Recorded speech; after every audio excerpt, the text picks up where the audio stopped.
সুপ্রভাত আমার প্রিয় বন্ধুরা, কেমন আছো তোমরা সবাই? আশা করছি ভালো আছো। আমিও খুব ভালো আছি। আমি পূজা। আমার ছোট্ট সংসারে তোমাদের আরও একবার অনেক স্বাগত আর অনেক ভালোবাসা।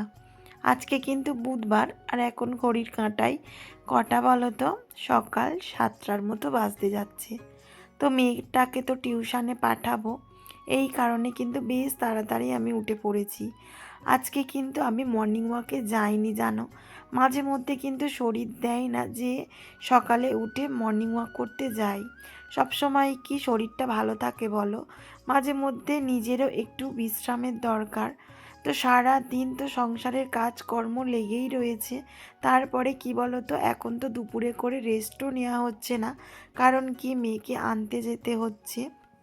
তারপরে প্রতিদিন বিকেলবেলা করে নয় মেয়ের নাচ, নয় ড্রয়িং, যে কোনো একটা তো রয়েইছে। এই কারণে একদমই আমার রেস্ট হচ্ছে না। তো শরীরটা আজকে সকাল একদম দিচ্ছিল না যে উঠে একটু মর্নিং ওয়াকে যাব। তো এই কারণে কিন্তু আজকে আর উঠিনি। তো একেবারে 6:45 বাজে তখন উঠেছি। উঠে সমস্ত বাসি কাজকর্মগুলো, যেমন ধরো ঘর মোছা, এটুকানি করে কিন্তু আমি মেয়েটাকে আগে তুলে নিই, তুলে ওকে পড়তে পাঠিয়ে দিই। ওকে 7টা 15-র মধ্যে কিন্তু আমি রেডি করিয়ে পড়তে পাঠিয়ে দেওয়ার চেষ্টা করি। কারণ কি বলো তো, ও তো একটু দূরে যাবে। এবারে যদি একটু তাড়াতাড়ি না মানে পাঠাই, তাহলে কিন্তু অনেকটা দেরিতেও বাড়িতে আসে জানো। তখন ঘড়ির কাঁটায় প্রায় 9:45 ও পড়তে থেকে যখন আসে, তারপর তো স্কুল রয়েছে। তো এখন করে দেখছি মেয়েটা বেশ তাড়াতাড়ি খেয়ে নিচ্ছে। তো যখন স্কুল ছুটি ছিল, মানে যখন এলকেজির এক্সাম হলো, তখনও পর্যন্ত যেন মেয়েটা কতই ছোট ছিল। কিন্তু যেই ইউকেজিতে উঠলো, যেন মনে হলো মেয়েটা কত বড় হয়ে গেল। 10 মিনিট 15 মিনিটের মধ্যেই ও না ভাত খেয়ে নিচ্ছে জানো। তো দেখতে দেখতে সত্যি মেয়েটা কত বড় হয়ে গেল। তো 2 দিন আগে ও কিন্তু যেত আমাদের এখানে আইসিডিএস স্কুলে।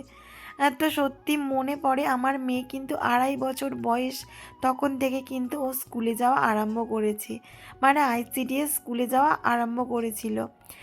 তো ও তখন থেকে কিন্তু বেশ ভালো পারতো জানো, যেমন ধরো অ আ ক খ লেখা, তারপরে বিভিন্ন ধরনের রাইমস শিখেছিল, বাংলা, ইংরাজি, এগুলো কিন্তু আমি ওকে বেশ শিখিয়ে দিয়েছিলাম জানো। তারপরে যে সব লিখতে পারতো তা না, মানে বেশ কিছু লিখতে পারতো, আবার পারতোও না। তো ওকে কিন্তু আমাকে শেখানো মানে অতটা আমার কষ্ট হয়নি, বুঝলে তো। ঝটঝট করে আমার মেয়ে ছোট্টবেলা থেকে কিন্তু লিখে নেয়। তো যাই হোক, দেখতেই পেলে ওদিকে বাসন মেজে চলে এসেছি কলপাড়ে। কারণ ওই যে পুকুরের জলটা এখন নষ্ট হয়ে গেছে। তো এখন কলের জল ছাড়া মানে একেবারে গতি নেই, বুঝলে তো। আর টাইম কলে জল দেয় কটায় জানো? সেই 8টাতে। কে ওই 8টা পর্যন্ত বসে থাকবে বলো? তখন তো আমার স্কুলের ভাত, মানে স্কুলের রান্নাটা বসিয়ে দিতে হবে। তো এদিকে কল চালিয়ে এই যে জল তুলে নিয়ে জামা কাপড়গুলো ধুয়ে তারপরে এই যে এখানেই মেলে দেবো। মানে অল্প কয়েকটা জামা কাপড় ছিল বলে আর উপরে যাইনি, ভাবলাম কি চলো তাহলে উঠানেই মেলে দিই। তো বাসনগুলো কিন্তু অনেকগুলো বাসন ছিল, বুঝলে তো। মেয়েকে টিউশনে পাঠানোর পরে এই কাজগুলো আমি করে নিই। তো ও তো 7টা 15-তে যাই। তারপরে ওই যে হাজব্যান্ড আবার গিয়েছে বাজারে, দেখা যাক কি মা জানে, সবটাই তোমাদেরকে দেখাবো। তো চলো ঝটপট করে কাজগুলো আগে আমি সেরে নিই। তারপরে আজকে সকাল থেকে এত ভীষণ হাওয়া দিচ্ছে আর এত ঠান্ডা লাগছে যে কি বলবো বন্ধুরা। মানে জলে যে হাত দিচ্ছি যেন মনে হচ্ছে হাত কনকন করছে, জানো তো। পুকুরের জলে যেন হাত দেওয়ার একেবারে উপায় নেই। কিন্তু সকালবেলা তো মানে মেয়েদের কাজ আদিই তো পুকুর পাড়ে বলো। মানে আমরা গ্রামের মানুষরা পুকুর পাড় ছাড়া কিন্তু চলতেই পারি না। যতই তোমার তোলা মানে জল থাক আর যাই থাক। এদিকে ওই যে দেখো আমার হাজবেন্ড বাজারে যাচ্ছে, বলছে ব্যাগ কোথায়? না সরি, ও কিন্তু বাজার থেকে এসে গিয়েছে। ওই যে মুড়ি শেষ হয়ে গিয়েছিল, বললাম কি মুড়ি নিয়ে এসো, এই কারণে ওই যে ব্যাগ নিয়ে গেল বড় মুড়ি আনবে বলে। তারপরে চালও প্রায় বাড়ন্ত জানো। তো হাজবেন্ডকে বললাম তো এই একেবারে যে এখন চালটাও ঘড়ির তাহলে ওই কাঁটায় সঙ্গে কিন্তু নিয়ে প্রায় এসো। 10:30 বাজে। আর আজকে সকাল থেকে ভীষণ রোদ, একদম আজকে কুয়াশা পড়েনি। আর মেয়েকে ওই যে খাইয়ে রেডি করে দিয়েছি, ও ও যাচ্ছে স্কুলে। হয়নি? ও জুতো পরছে একা একা। কি ঠান্ডা, তাড়াতাড়ি নো, বাবারি বাবা, তাড়াতাড়ি তাড়াতাড়ি ঝটপট ঝটপট। তো ও স্কুলে যাচ্ছে আর আমার এদিকে রান্না বান্না সব হয়ে গেছে, একেবারে রান্না বান্না করে নিয়েছি আমি। আজকে হাজবেন্ড ভোলা মাছ এনেছিল আর কই মাছ নিয়ে এসেছিল। তো কই মাছটা কাটতে কাটতে এত দেরি হয়ে গেছে বন্ধুরা যে কি বলবো। তাড়াহুড়ো করে আমি রান্না করলাম, ভিডিও আপলোড দিলাম, পোস্ট করলাম, মেয়েটা আসতে তাড়াহুড়ো করে খাইয়ে দিয়ে ওকে রেডি করিয়ে দিলাম। আর আজকে মেয়েকে স্নান করাইনি, কারণ আজকে এত ঠান্ডা, ওকে বলি কি তো স্নান করতে হবে না, আজকে থাক। তো করাইনি আজকে। ওই ওই সোয়েটারের এটা দিয়ে দাও ভাই, বোতামটা দিয়ে দাও।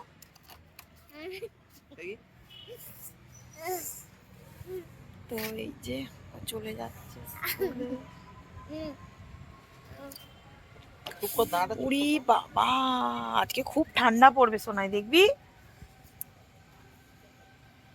আজকেই মনে হয় ঝর্ণা আই খুলে যাচ্ছে, খুলেই তো যায়। নিচেটা দিয়ে দাও না, নিচেটা দিয়ে দাও, দিলে থাকবে। ওইটা কেন? মেয়েটাকে কিন্তু পাঠিয়ে দিলাম স্কুলে। তো মেয়েকে পাঠিয়ে দেবার পরে আর তো কোনো আমার কাজ নেই। তো এদিকে বোন দেখি রান্না করছে উনানে, তো ওর কাছে বসে বসে একটু গল্প করতে চলে এলাম। তো ও কিন্তু এখন উনানে রান্না করতে পারে জানো। তো তোমরা বলতে না যে আমার বোন কাজ করে না কাজ করে না, দেখো এখন কিন্তু ও রান্নাও শিখে গেছে। ও প্রায় মানে সব রকম রান্নাই করতে পারে জানো। তারপরে এই যে দেখো আমাদের বাড়ির পিছনটা তোমাদেরকে একটু দেখালাম। সব সময় তো সামনে তো দেখোই, তো পিছনটা একটু দেখালাম।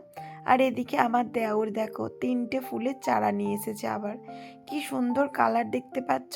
এই ফুলের নামটা আমাকে বোন বলেছিল, আমি এখন ভুলে গিয়েছি, বলতে পারবো না জানো।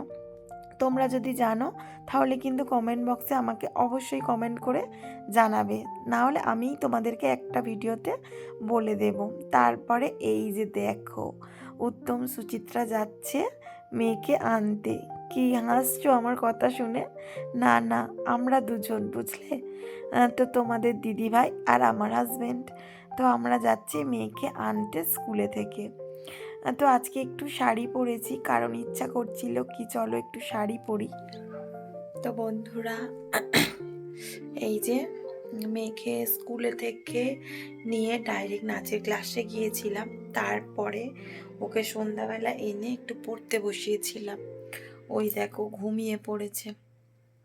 তো ওদের এখন এত চাপ, মানে কি বলবো তোমাদেরকে, কনভারসেশন রয়েছে ওদের, তারপরে শ্রুতিলিখন রয়েছে, মানে ভীষণ চাপ বুঝলে তো। সবে ধরো ও মানে শিখছে, মানে লেখা শিখছে, বাক্য গঠন করা শিখছে, মানে শর্ট প্রশ্ন যেগুলো হয় আর কি, ছোট ছোট, তো সেগুলো না ও লেখা মানে শিখছে আর কি।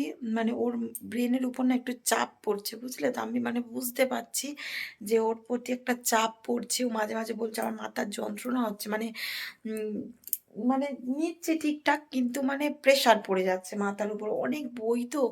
এবারে পড়াতে হচ্ছে, তবে বেশি আমি ওকে চাপ দিচ্ছি না, অল্প অল্প করে আমি ওকে করানোর চেষ্টা করছি, যাতে আমি মানে সবটা ও নিতে পারে বুঝলে তো।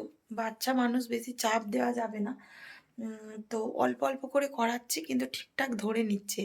তো বলেছিলাম যে আমার মেয়ের ব্যাগ কিনেছি, তোমাদেরকে দেখানো হয়নি। এই দেখো এই ব্যাগটা নিয়েছি, 1 2 3 4টে চেন রয়েছে দেখতে পাচ্ছ, এই যে এই দেখো।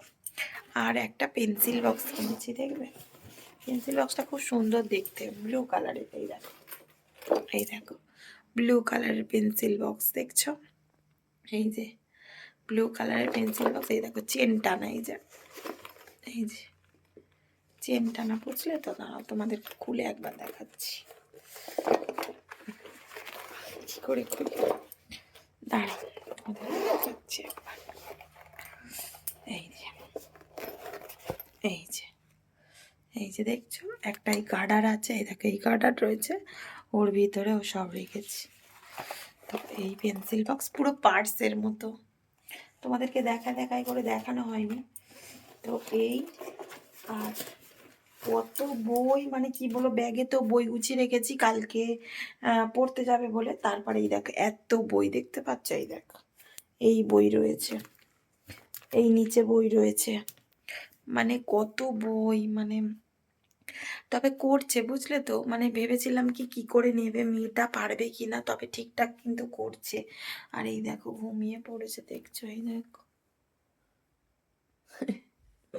কত, মানে আমার মেয়ের না, বললে তোমরা বিশ্বাস করবে না, মানে কি বলতো, ওকে যতক্ষণ পড়াবে ও কিন্তু ততক্ষণই পড়বে বুঝলে তো, যে পড়বো না এইরকম কথাও আমাকে বলবে না, ও ঠিক পড়বে, কারণ ও ছড়া রাইমস, মানে নতুন কিছু শেখার ভীষণ আগ্রহী ও, মানে কোনো একটা না পারলে তখন বিরক্তি বোধ হয়ে যায়, পারছে না, কিন্তু বারবার পড়লে তবে তো সেটা মনে আসবে, কিন্তু সেটা খুব বিরক্তি বোধ করে যে আমি কেন পারছি না, এইরকম একটা ব্যাপার। তো আমাদের এদিকে খাওয়া হয়ে গিয়েছে, তো আজকে একটু আলু সিদ্ধ করেছিলাম, আলু সিদ্ধ, পেঁয়াজ কুচিয়ে, ডিম ভেজে, চানাচুর দিয়ে খেয়েছি। তো যাই হোক বন্ধুরা, আজকে ভিডিওটা এই পর্যন্ত। যদি ভিডিওটা ভালো লাগে অবশ্যই লাইক, কমেন্ট এবং শেয়ার করবে, সাবস্ক্রাইব করে পাশে থাকা বেল আইকনটি প্রেস করে দেবে, যাতে আমার ভিডিওটা সবার আগে তোমার কাছে পৌঁছায়। টাটা, গুড নাইট, আবার দেখা হচ্ছে নেক্সট ভিডিওতে।